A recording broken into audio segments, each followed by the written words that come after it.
Okay, ladies and gentlemen. We are back. We are here. We are in the building. It is Day One Podcast, the Pep Talk series, straight to you on Securus Originals. We ain't playing games. We're bringing you facts in the heat. And today, we have a phenomenal guest, all the way from Detroit, Michigan, the Motor City, home of the Lions, and the Pistons, and the Tigers, you know what I'm saying, and the Red Wings, and a few other folks. But we have a prolific author. She has 4 books that she has written, and phenomenal books. You know what I'm saying, No Experience Necessary, Teaching Yourself Real Estate, The Spirit of I Am, How to Play the Game of Life for Teens, and What is Infinite Banking. So we have author, business leader, real estate mogul, phenomenal sister, you know what I'm saying, child of God. You are all that, and you are here. So ladies and gentlemen, let me introduce to you an Oprah specialist. She got to go on Oprah, y'all. LaNay Harris. Hey, look, I'm celebrating me today. You should celebrate you. So tell the people about yourself.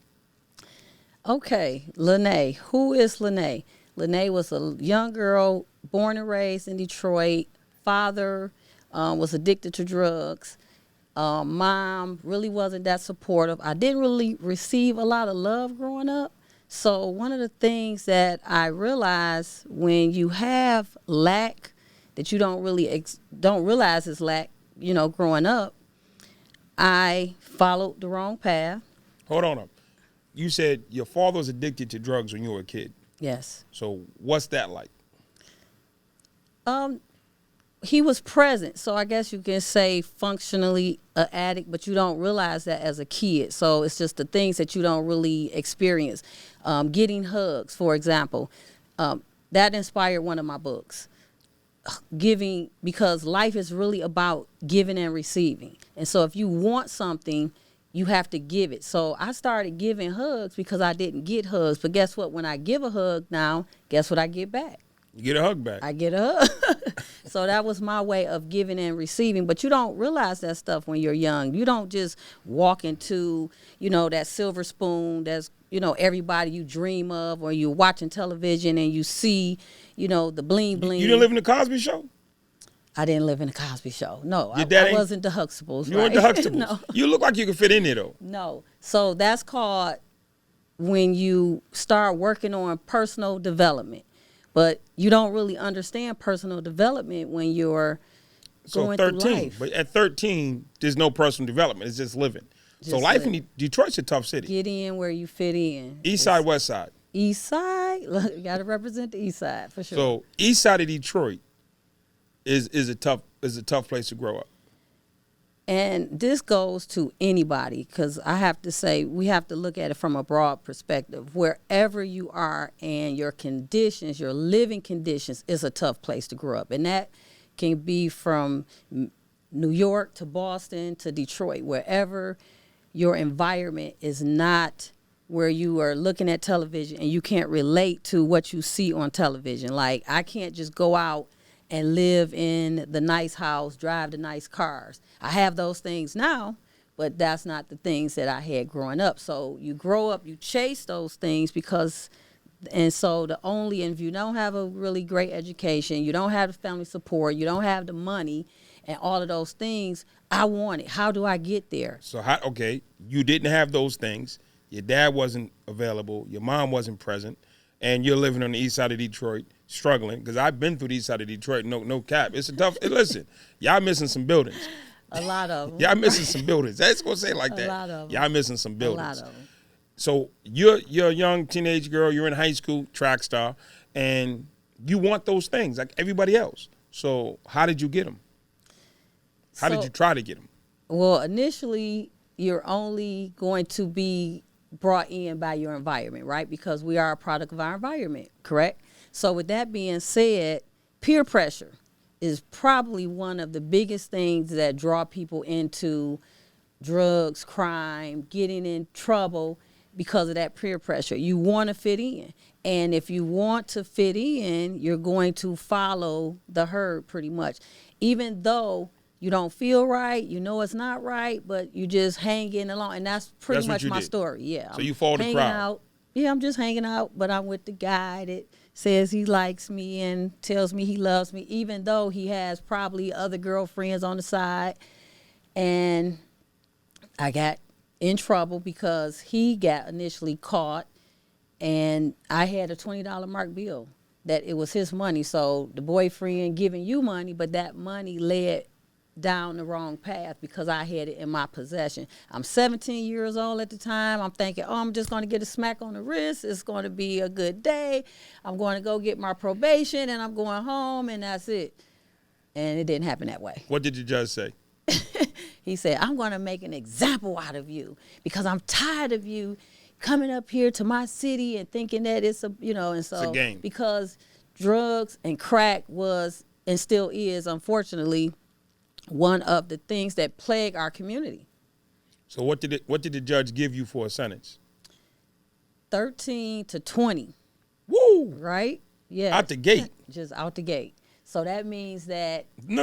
It means right? 13 to 20. I didn't go to school long, right? But I know what 13 to 20 means. So that instant, I think I started smoking cigarettes that day too, because I'm like the stress, and I'm like because and then I used to watch, what was this? Some prison program that used to come on television. So in my mind, I'm thinking, oh my God, this is going to be one of those type of, you know, that scenario that goes through your head because you don't know what to expect. So they put you in handcuffs, probably put you in shackles. They put you in a van. They drive you to prison.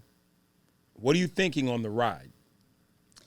Like, oh my God, this is going to be the worst 13 or however long, you know, time of my life because I'm still not processing everything. So it's fear. Total fear. So when you get to the facility, you go through, they dress you out. I don't know if they put you in a Newman or hospital unit. And day one, tell me about day one for you. Day one was an experience because day one, you don't know what to expect. You go through the whole processing, and all you want to do is see your family. At the time, you just want to see your family. You just want to talk to somebody you're familiar with. You want to make that phone call. You just want to be back in that comfort zone, whatever that comfort zone was at the time. It was the thought of knowing that I was going to go back home, and now that reality is not a reality for me. So it's processing, you know, all of these strangers, you know, this environment. You don't know, you know, from day one to day one what to expect. Are you, going to get jumped on? Is people going to like you? And so here you are again looking to fit in somewhere you're not even familiar with, you know, and it's just, it's a fear that just comes over you. So I'm going to jump from that to these 4 books. Okay. Because I know there's something that 13 and 20 was real, and that day one was terrifying the way you say it. Tell us what you do now. So I am a licensed builder. I am a licensed broker, and I'm licensed in 2 states with my brokerage, Atlanta and Detroit, Michigan rather. And I am a licensed insurance broker as well, so I'm licensed in about 7 states there, and I'm an ordained minister. Praise God. Right. Praise God, for sure. And you do a Bible study every Tuesday online. Yes. Sorry y'all can't study. watch it. A life study every Tuesday. So now you have, I know you got the massive house out in the suburbs of Detroit. You have 3 cars. I'm saying, hey, you got to let them know. What are they? I know, but you need to sell your own story. Well, I actually have a Harley, too, now. I used to drive a crotch rocket about 20 years, but I sold that for a Harley Davis. I have a 350 convertible Mercedes. I have an S550 Mercedes, and I bought myself a Bentley Bottega for my birthday. For your happy birthday to the Queen. Thank you. How you leave the boat out? I have a 35-foot yacht. I call it a yacht because it's 35-footer, but it's pretty cool. I can dock up to the back of my house. I could pull up to the back of my house, but I hang out at the marina. My brother owns a marina in the city of Detroit, so we hang out there. It's a really cool place to just hang out, hang around. I love flying. I love traveling. Yeah, you put me up on the private jet thing. Yeah. So it's pretty cool. I be calling you like, yo, LaNay, I need a jet real quick. Give me the number. I called you like 3 times for jets. Right. So shout out, God is good for sure. So you're out here now, massive house, dock in your backyard, your yacht in the backyard. You can't even fit all your cars in the garage. I can. I have a 5 car. You can fit them all in there? I can fit them all in there. Okay. I can. You still got the canoes? I have my kayaks. Kayaks. Yes. So like I said, I love to travel, and my travel time is my think time.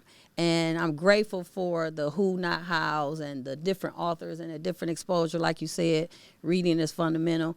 And so for me, some of the things that I just want to share to some of those people that may be listening in, what was the transition for me was the promise that I had to keep to myself, because we have all of these grandiose ideas that we want to do. You know, I want to accomplish this, I want to do that, but how many of us actually keep that promise?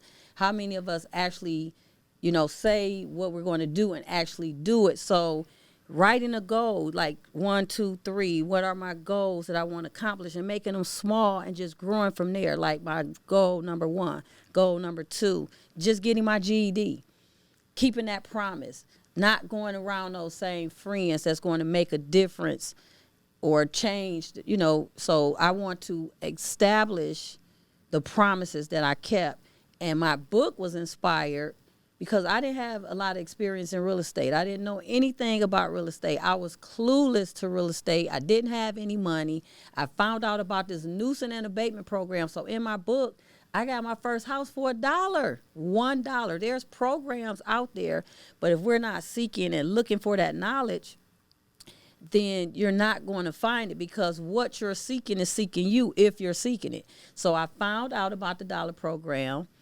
Then I found out about grants. They actually have grants out there that are available for people that don't have a lot of money. So I actually got a $7,000 grant to fix up the dollar house. And from there, I started I used to walk downtown with a briefcase, believe it or not, with nothing in it. Faking it? Come on, I can't see you faking it. It wasn't to fake it to a make it. The briefcase was for me going downtown, just picking up pamphlets of free stuff so I can find out about the programs that were available.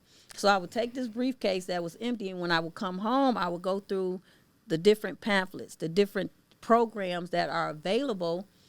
And that's how I discovered a lot of the programs. My aunt actually was the one that told me about the Dollar House program. And so what I did, I enrolled myself in college.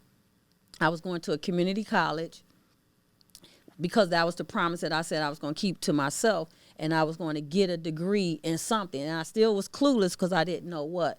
So what inspired me, I'm like, I have a record. I have, who's going to hire me? So in my mind, I'd said I must be an entrepreneur because I don't believe that I'm going to be hired. So I convinced myself that I had to learn how to create my own income. So what I did, I enrolled myself in school because I didn't have a clue, but I knew I wanted to be around people that were doing things positive. So I would take these different classes, and then I would read up and learn about the guy that started the FedEx, or, UPS, and the different individuals that started their own business. And I was really inspired about Kentucky Fried Chicken, KFC, his story, because his story talks about... But there's a story behind the chicken? It's a story behind the chicken. He was 63 years old when his recipe was finally discovered. So what that said to me is never give up. You can still pursue your dream, your passion, and don't think that age is a factor. Now, you have to, let me ask a couple questions. The bank, was it the bank or what's the thing you want to buy in North Carolina? Insurance company. Yes. Tell me about the insurance company. Okay, so I am a licensed insurance broker. When I got my insurance license, I wasn't thinking that it was just to help contractors like myself. I have a builder's license. A lot of people, Uber, Lyft drivers, people are independent, but if something happens to them, then who's going to pay their salary if something was to happen? So it was really for contractors. It wasn't until the pandemic, actually, that I discovered the book, by Nelson Nash, Become Your Own Banker. So I'm thinking, man, what does it takes to open up a bank? Because that's what it said, become your own banker. So I'm thinking banking, right? Not thinking they're talking about insurance policy. So in my book, What is Infinite Banking is a spinoff of some of the things that we just don't know. And that's not ignorance, doesn't mean you're not privy or dumb. It just means you're not aware. You don't have the knowledge of something. But what about the insurance company that you wanted to buy? Because you keep telling me about it. Every time I talk, yo, Drake, I got to buy this insurance company. That insurance company was inspired because this company is really just sitting there in receivership right now. And how much is this company worth? It's about $400 million. This company is in North Carolina Mutual, was actually founded in like 1933, and it is one of the only black insurance companies that is around today. Unfortunately, they can't write new policies, but they service the old policies. And so when you're talking about major companies like Chubb and, some of these bigger insurance companies that are out here and they service, infinite banking. So let's talk about infinite banking when it comes to insurance. Now, the building, Sam's building, when I first met you, you brought me to Detroit. You want to buy the insurance company for $400 million. What was Sam's building worth? You put in the bid for $60 million and lost it. But you was like, that's going to be my building.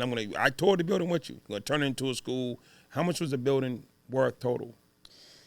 So it sits on about 10 acres. It's 640,000 square feet. So after renovations, probably $200-300 million. So what I'm saying is, it's $400 million insurance company, $200 million building, 10 acres downtown Detroit, and just on the house, the car, the boat, the train, the Harley. Now, did you see any of this day one when you were sitting in that prison cell? Not at all. You don't think that far. Martin Luther King has a famous quote, you don't have to see the whole staircase, just take the first step. So you have to take those steps, the baby steps to get you, but keep dreaming big. I like Donald Trump has a quote, dream big, and after that, dream even bigger. So keep dreaming big, regardless of what your circumstances look like, because your circumstances does not dictate your outcome. Now, with podcast is day one. I want to let them know where you are, because the great part about where you are is where you started. Hanging out with a boyfriend, ended with some fake money, got not probation, 13 and 20. Now you're sitting in the penitentiary, brand new, know nothing about this life. And you're sitting there day one. What are you thinking day one, sitting in prison? That it's over. It's pretty much over, because you it's like a downhill slope from there. So you don't see the first steps.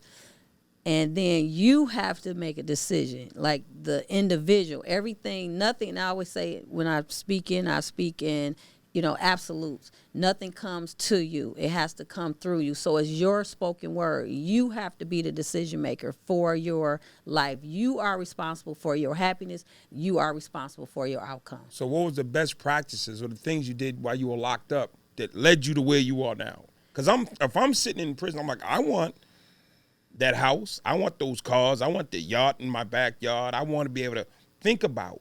See, thinking about buying a $400 million company takes a certain level of thinking and commitment. Thinking about trying to buy a $200 million building, 10 acres in downtown city, and redevelop it takes a different level of thinking.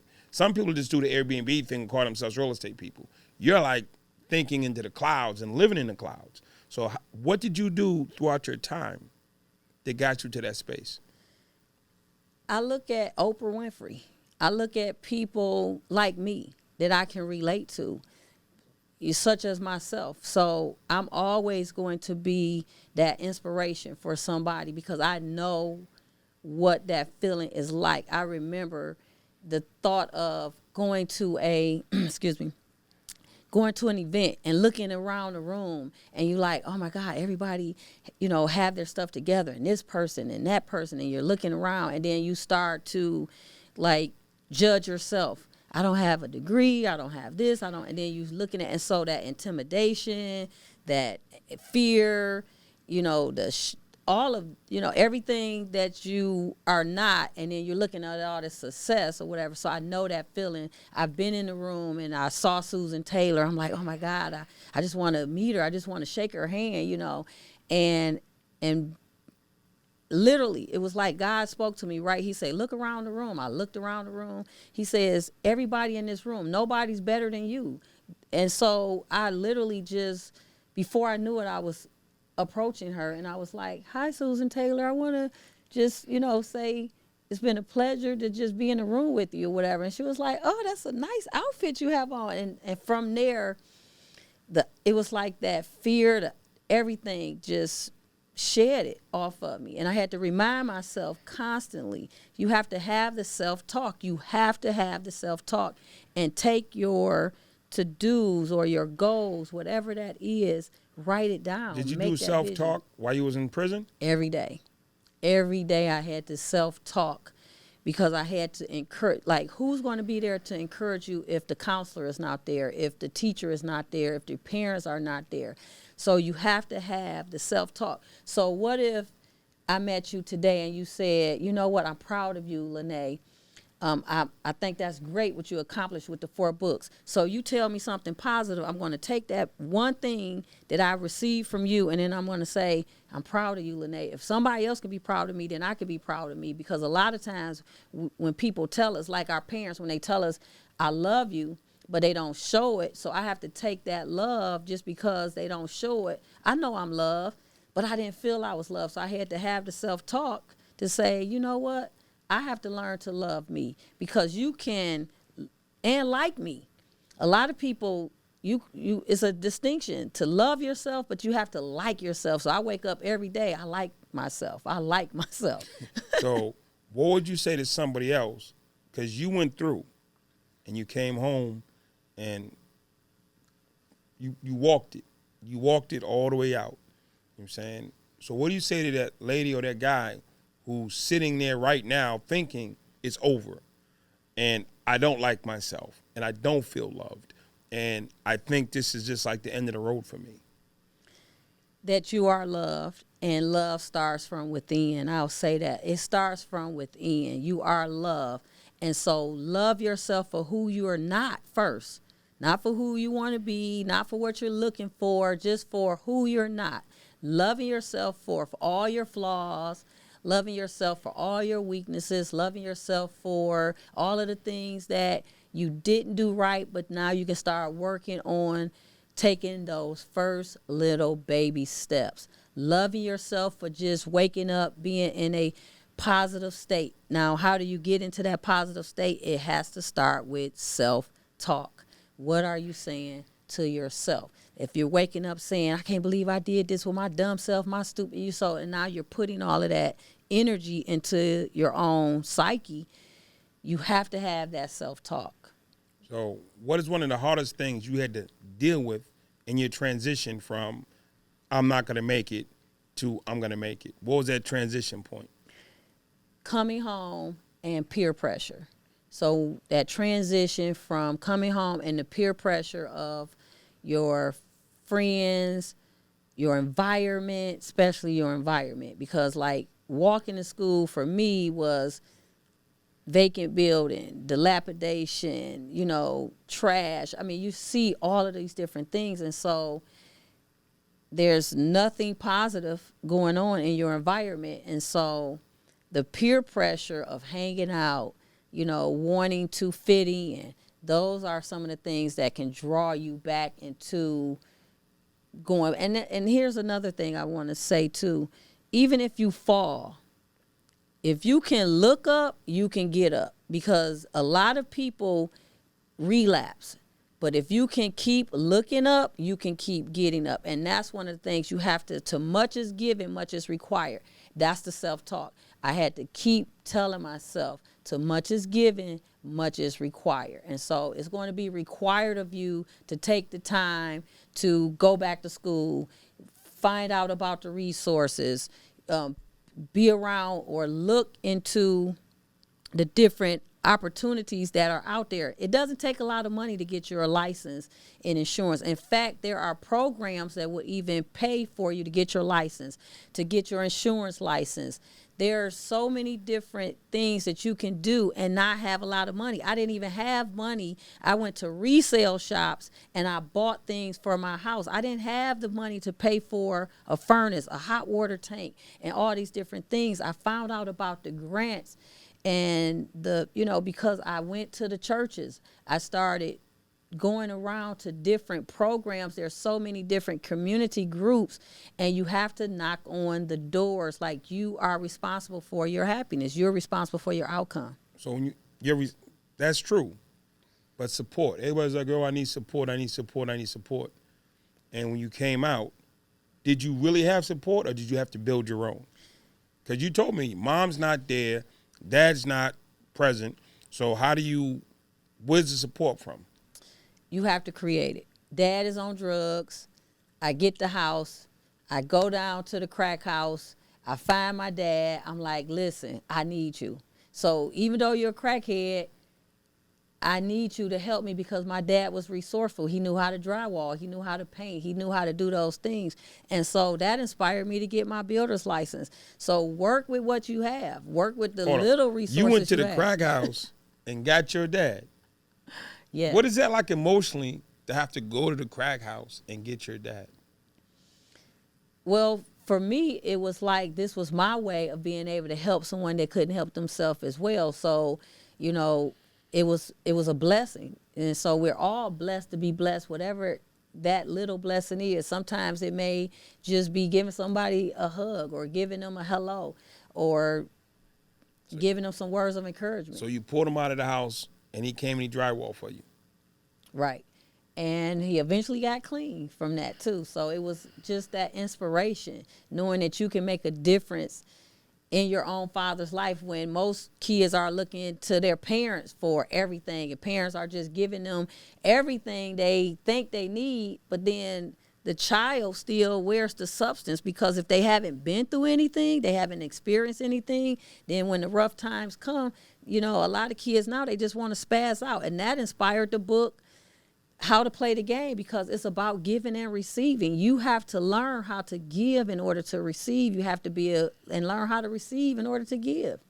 So you went from having bad influences to people with bad energy or bad spirits.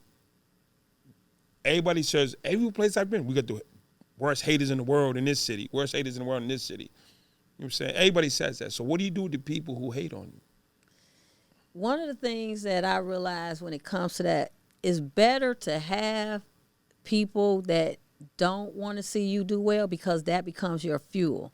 That's the stepping stone. Now, if I didn't have haters, guess what? I probably would fall off on my own. But because you have people that don't want to see you do well, or people that prejudge you, or look at, where you come from, or, the color of your skin, that's the fuel that actually helps propel you to believe that you can achieve. I'm going to show you that I'm that person. I'm going to show you that I'm not. It keeps you focused. Yeah, and it's really about love. It all boils down to love, because I have to love in order to be loved, right? Because I didn't get hugged, so I had to give in order to receive. So I have to love in order to be loved. So I'm going to display, like I'll get in the elevator and I'll be like, good morning. You want them down south, people who ain't from down south. And I'm not. But I will definitely challenge myself, and in return, it's going to challenge you as well, because I'm going to still display that self-love, and in return, I'm going to receive it. So where does all this energy and positive energy come from inside of you that you display every day? This ain't just for the show. I know you. This is every day, all day. You're like this upbeat, Energizer bunny, just want to go out and be nice to everybody. Where does this come from? What's the source? Personal development. So growing up, superstition, all of these different things, people telling you this is bad, this is not good, and like you are inundated with all of this negative energy. And so I realized over years, it took a lot of years to just come to my own conclusion, like Who said you didn't have to wake up happy? Who said you don't have to enjoy life? Who said, like, where are you getting this information and processing? So that inspired my other book, The Spirit of I Am, because I am. What am I? I am whole. I'm perfect. I'm strong. I'm powerful. I'm loving. I'm harmonious. I'm wealthy. I'm all of those different things. But if I say I'm dumb, I'm stupid, I'm this, I'm that, I'm going to attract by default. So I am. The power of I am. So take the spoken word and start speaking over your life. So let's do this. For all the people who are sitting on their bunk, brand new to the prison system, what's your message to them? Your story isn't over. You are still writing your script. So the story of my life is not over. I can go back and rewrite it. If I don't like the way this went, or I don't like the way this goes, I can still rewrite my story because it's not over until I'm 6 feet under. So that means that every day I wake up, I have an opportunity to keep rewriting my story. And so it can be fiction. It can be whatever you say it is, but write it. Make up your own fairy tale. Be that Cinderella, be that king, be that prince, whatever you decide to be, just keep writing your story and watch it come to fruition, because you'll start seeing those different things when you write the vision down and make it plain and start saying to yourself that I can do and be whatever I will to be. We have, unfortunately, too many sisters locked up. There's a lot of women who are watching this, and they're watching on this thing here. This is great. So we have the tablet. We have women inside. We've been talking really to both sides, to people who are inside who are coming home. I want you to have a message. I want to hear your message for the sisters who are inside struggling, because they have different struggles than us. They're not being with their kids is different than us. Emotional issues are different. Trauma is different. What do you want to say to them? I need you to, for them, nothing against the guys, but Right. Not to my kings, I think they are awesome and amazing, but to my queens, I think it's so important that you take advantage of every resource that is available. Like, I didn't have like a solid religion background, so I pretty much went to all of the different I wanted to learn. So I don't want to be my mother's religion or my grandmother's religion. So I went to even the free different study groups, any type of therapy, whatever is available, take advantage of whatever is available. And when it comes to women, I want to personally say to any woman that is watching, I personally love you as a woman because I'm a woman. And so to know that you're loved by a stranger gives you the right to finally say, you know what, it's okay to love myself because I know that I have someone that wants to see me win. We deal with a lot of emotions. We deal with a lot of emotional trauma. We want to give ourselves to relationships or whatever. So to my ladies, you know, this 13 karat rock that I'm wearing, I call it I love myself. Why? Because I've been married 3 times. I took all my husbands and I said, you know what? The diamonds didn't do anything. They didn't ask to, you know, be a part of the trauma that I had to experience. So I said, I'm going to have the jeweler make a I love myself ring. So this is LaNay loving on me now. Show them the ring. I know what it feels like to love on her now. So that love on LaNay is what we have to say. You know what? That first experience, that bad relationship, the guy that cheated on you, the guy that didn't want you or whatever, let that be a lesson in life, because that lesson in life is going to take you to the next lesson and the next lesson. So take those resources that are available to you and work every resource that is available, because that's God's plan for your life. It's intended. Wherever you are right now is where you're supposed to be. And if sitting down in prison is where you are, then you're supposed to be there getting the knowledge, getting the information, getting the resources, everything you need to be somewhere in your future, because you look so much better than you do right now. So for anybody, hopefully nobody, who's thinking about suicide, because I've been through enough facilities, I do crisis intervention. For anybody who's thinking, you know something, I don't want to be here anymore, I need you to give them a message, like right now. Bring them back. So to the person that's struggling, this is a temporary situation that you are going through right now.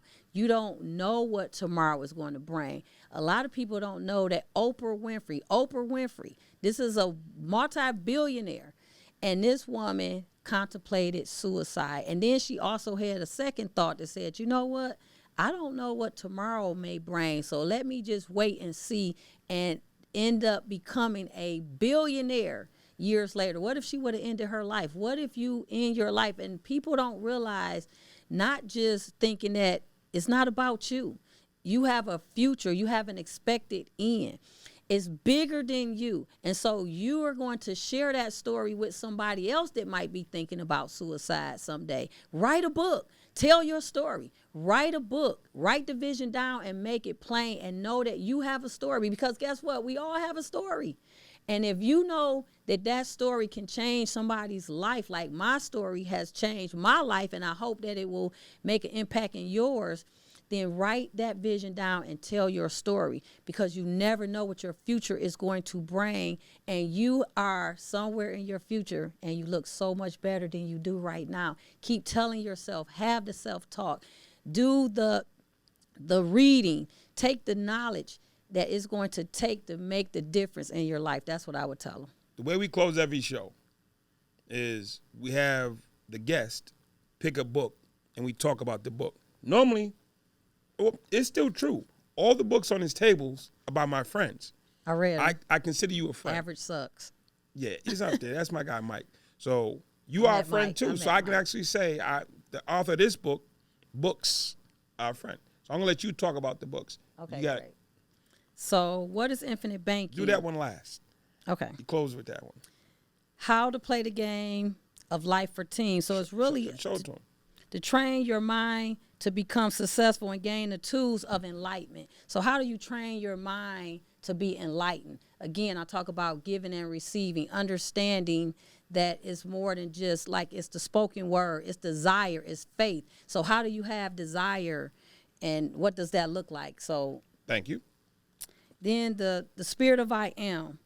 Understanding that faith without works is dead. So you have to put the work in. And sometimes it's mental. It's the mental capacity.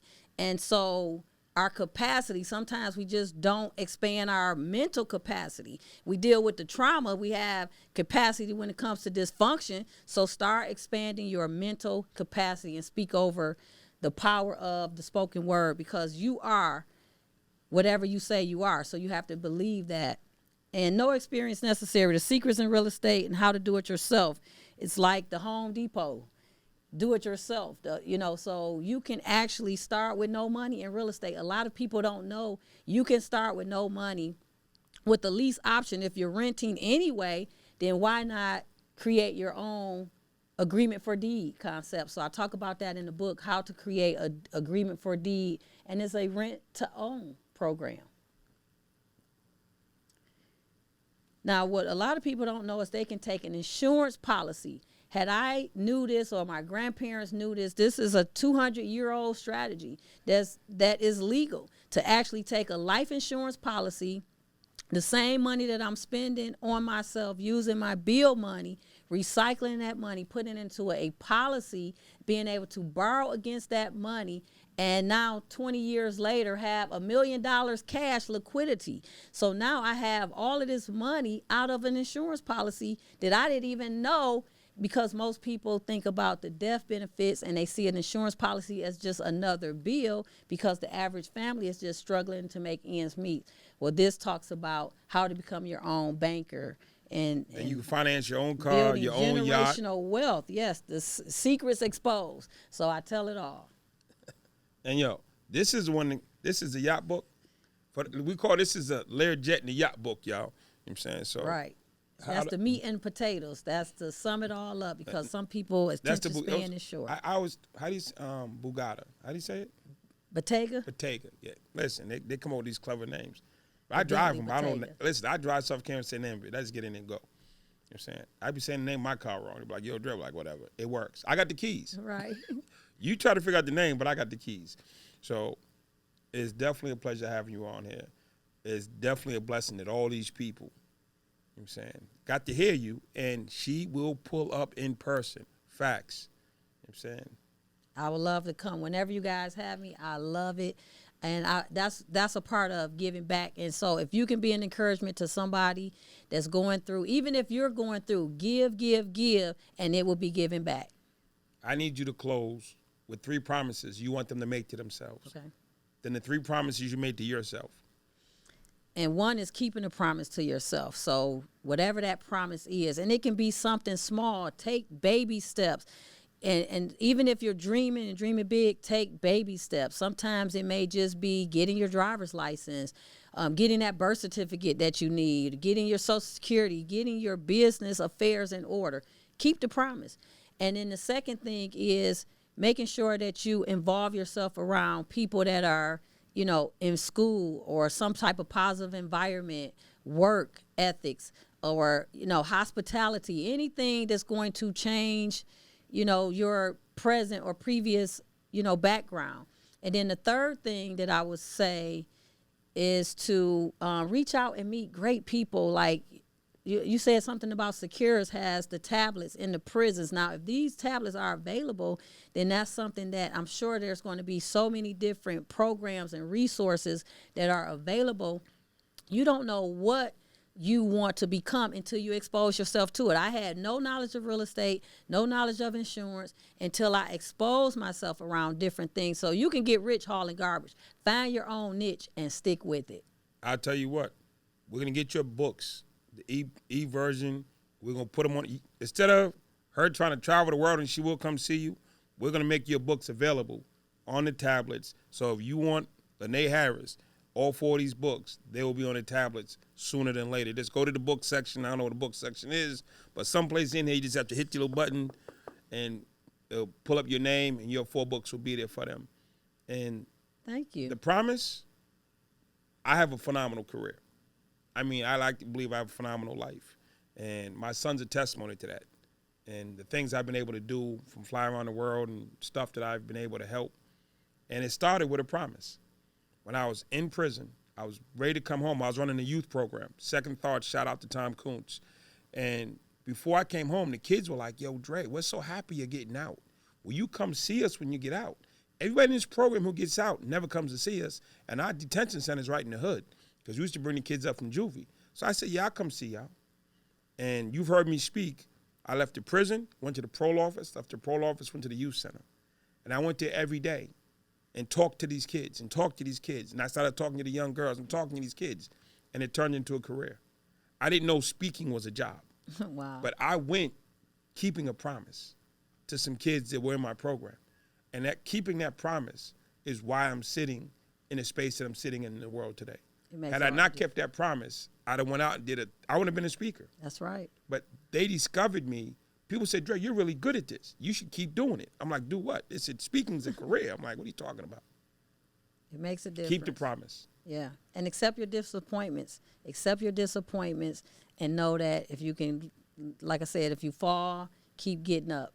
So you too can try to buy $400 million insurance companies.